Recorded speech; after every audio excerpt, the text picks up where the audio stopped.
En la sección anterior hablamos del servicio como una característica del liderazgo. En esta sección vamos a hablar acerca del discipulado.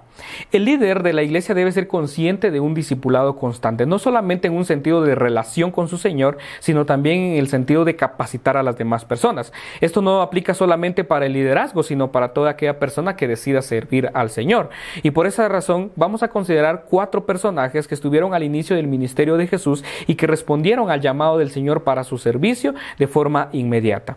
Las primeras 2 personas son Simón, conocido mejor como Pedro, y Andrés. Mateo capítulo 4, verso 18 en adelante al versículo 20 dice que andando Jesús junto al mar de Galilea vio a 2 hermanos, Simón llamado Pedro y Andrés su hermano, que echaba la red en el mar porque eran pescadores. Y él les dijo: venid en pos de mí y os haré pescadores de hombres. Ellos entonces, dejando al instante las redes, le siguieron.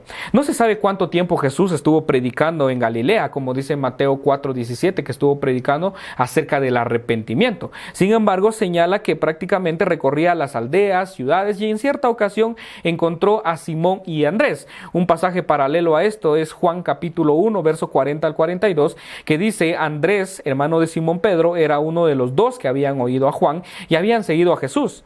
Este halló primero a su hermano Simón y le dijo: hemos hallado al Mesías, que traducido es el Cristo. Y le trajo a Jesús, y mirándole Jesús le dijo: tú eres Simón, hijo de Jonás, tú serás llamado Cefas, que quiere decir Pedro. Estos 2 hombres eran pescadores. Esto indica que probablemente sabían muy bien el proceso de conservar el pescado con sal o prepararlo con vinagre. El pescado en aquella época era un alimento fundamental en Palestina y contribuía a la economía fundamental de las familias judías también. La mayoría de los habitantes allá en la tierra donde Jesús habitó dependían del pescado salado, dependían del trigo, la avena, etcétera, etcétera. Pero como consecuencia de todo esto, obviamente ellos podían consumir diferentes productos que se derivaban del pescado, por ejemplo la salsa de pescado. Los pescadores eran personas importantes en la economía de Galilea, pero también eran personas precarias, no tenían la capacidad o no tenían los estudios necesarios para poder desarrollar un liderazgo porque vivían dentro de su cultura y en el mejor de los casos vivían mejor que los agricultores que trabajaban en la tierra árida de aquella época. Ante todo esto, Jesús le dice: venid en pos de mí y os haré pescadores de hombres. Este modelo era contracultural, porque en aquella época el alumno elegía al maestro y no el maestro al alumno, pero Jesús en este sentido se ocupa de llamar a las personas para capacitarlas. Entonces, los discípulos en aquella época, cuando decidían seguir a un rabino, abandonaban todo tipo de trabajo, y en este caso podemos pensar en el apóstol Pablo, que probablemente llegó a Jerusalén para estudiar a los pies de Gamaliel, en Hechos capítulo 2, 22, verso 3. El discípulo, digamos acá, no era prácticamente una persona común y corriente. El maestro debía observar la capacidad de su discípulo para poder desarrollar. Y en primera carta de Juan, capítulo 2, versículo 6, dice que el alumno debe seguir a su maestro, debe andar como él anduvo, y esa era la meta de todo discípulo, llegar o aspirar a ser como su maestro. Ahora bien, ¿qué resultados, digamos, tuvieron estas personas de pasar de ser pescadores comunes y corrientes a ser pescadores de hombres? ¿Por qué dejaron sus redes, como dice en el verso 20? Los rabís de aquella época tenían mucho en común y tenían mucho interés en sus discípulos también. Y Jesús acá no era la excepción. Aparte de las personas que él estaba llamando a su grupo más cercano, él tenía un sinfín de seguidores, quizás personas con mayor capacidad que estos, pero el Señor llamó a los que iban a ser capacitados para cumplir la misión de Dios. Cuando creció la fama de Jesús en Galilea, él decidió entonces llamar a estas personas para que se comprometieran con él y con su reino. Los discípulos generalmente se convertían en discípulos de ciertos rabinos, pero en este caso Jesús es quien llama a las personas para capacitarlos para el reino de Dios. Y Jesús expresa un llamado a Pedro y a Andrés porque él entendía perfectamente quiénes eran ellos y sabía quiénes eran ellos. Y ellos comprendían muy bien el concepto que Jesús usó con ellos: los haré pescadores de hombres, pescadores más profesionales. Y ellos entendían entendían muy bien el proceso de atrapar los peces, sabían en qué áreas podían pescar, sabían en qué horario del día sería la mejor etapa para poder pescar, cuál era el tiempo favorito, cuál era lo que traía mejor venta, el arte de trabajar y levantar las redes. Ellos sabían todo esto a cabalidad. Y el Señor los estaba llamando no para ser comerciantes de almas, sino para ganar personas para el reino del Señor. Así que ellos tenían muy bien entendido el concepto de pescar, lo cual requiere mucha paciencia, requiere perseverancia y requiere valor y dominio en las aguas. Y probablemente estas cosas estaban redondeando en la mente de Jesús para esta tarea que Él los estaba llamando. Y Jesús llamó a sus seguidores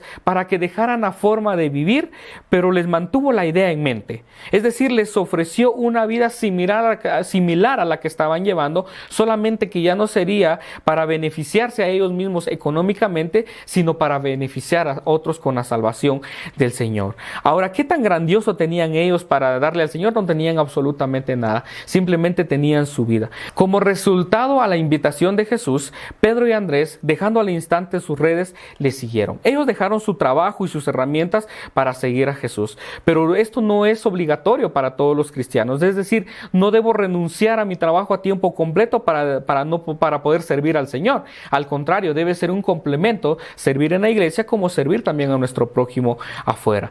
Pedro y Andrés estuvieron dispuestos a hacer esto.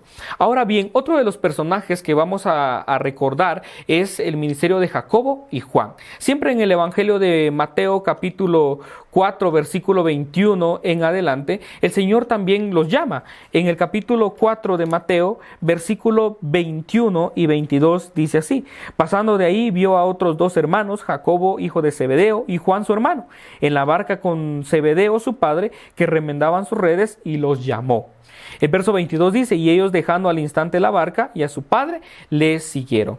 El mismo proceso. El Jacobo que se describe acá, o el que está hablando Mateo, es fácil de distinguir en medio de la gama de Jacobos que aparecen en el resto del Nuevo Testamento, porque acá jamás se menciona a este Mateo sin su hermano Juan. Siempre están juntos, y el martirio de él en Hechos capítulo 12, versículo 1 en adelante, plantó las bases de lo que serían para los discípulos. Estos hombres tenían la mente muy fresca en que eran pescadores. Quizás tenían un buen trabajo, quizás tenían un buen ingreso, quizás tenían un buen negocio familiar, pero Jesús los llamó, y el texto en el común denominador dice que ellos, dejando al instante su barca y sus redes, les siguieron. Un abandono de esta naturaleza en aquella época era una ofensa, les traía deshonra en la comunidad, porque no solamente estaban siendo desobligados al trabajo que debían desarrollar, sino estaban abandonando a su familia también. Estaban abandonándolos a la suerte de ellos porque no podían generar un tipo de sustento. Sin embargo, el Señor los estaba llamando a un estilo de vida radical. A través de estos personajes, entonces, podemos ver que el liderazgo tiene implicaciones desafiantes para nosotros hoy, especialmente en el tema de servicio y el discipulado. El llamado al liderazgo no es por ascenso, sino por la gracia del Señor. En la próxima lección hablaremos acerca de los desafíos del liderazgo con base a lo visto en esta lección.